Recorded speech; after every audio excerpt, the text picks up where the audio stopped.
पूछियो जे हमर मंदिर के सामान चोरी भेल कहिया देबी। मंदिर शासन व्यवस्था से पूछियो कि लूट खसोट के भर रहले प्रखंड क्षेत्र में कहिया बंद हेतै आ कहिया सनातनी कहिया तक झेलते, कहिया तक चलते सनातनी।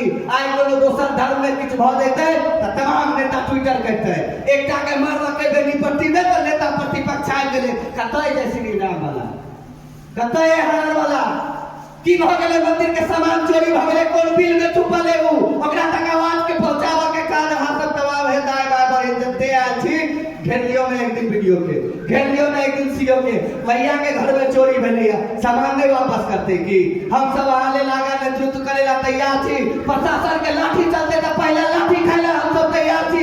हम सब कहियो ने पाछू हटलिया ने पाछू हटबै, अहां के समर्थन के आवश्यकता छै, अहां के सहयोग के आवश्यकता छै। बिना अहां के सहयोग समर्थन के आवश्यकता से हम सब ऐ सामान के वापसी नहीं करा पाबे। हे हमर आवाज सुनने वाला